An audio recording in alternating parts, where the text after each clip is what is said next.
কোনো কিছু করতে ইচ্ছে করছে, এরব বোঝালে এরকম বাক্যের ক্ষেত্রে ফিল লাইক ব্যবহার করবে। ঠিক আছে, ফিল লাইক অর্থ কি? ইচ্ছে করছে। তাহলে তোমার চা খেতে ইচ্ছে করছে, you feel like taking tea. তোমার চা খেতে ইচ্ছে করছে না, you don't feel like taking tea. তোমার কি চা খেতে ইচ্ছে করছে, do you feel like taking tea.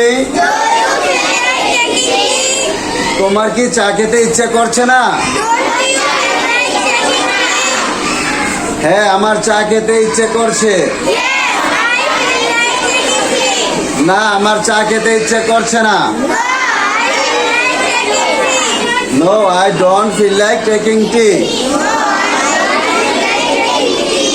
তোমার কেন চা খেতে ইচ্ছে করছে, why do you feel like taking tea? এখানে why মানে কেন, তাই না?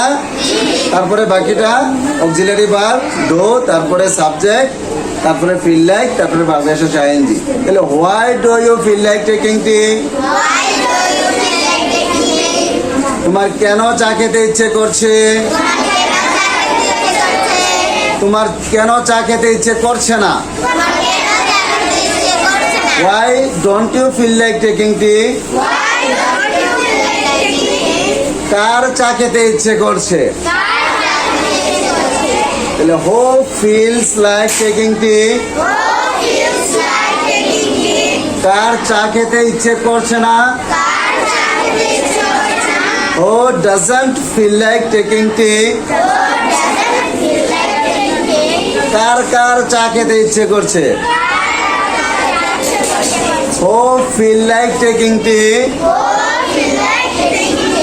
কার কার চা খেতে ইচ্ছে করছে না, who don't feel like taking tea? একটা জিনিস খেয়াল করছো, এখানে কার চা খেতে ইচ্ছে করছে, who, তারপরে কি ডাজ ব্যবহার করছে, তাই না? ফিলস ব্যবহার করছি। আর কার খেতে ইচ্ছে করছে না, ডাজ নট ব্যবহার করছি।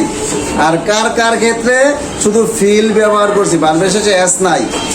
আর কার কার খেতে ইচ্ছে করছে না, ও ডোন্ট ফিল লাইক, সেটা খেয়াল করবা। ঠিক আছে, সাবজেক্ট থার্ড পারসন সিঙ্গুলার হলে ভার্ব শেষে আইএনজি যুক্ত হয় প্রেজেন্ট ইনডেফিনিট টেন্সে। Okay, thank you.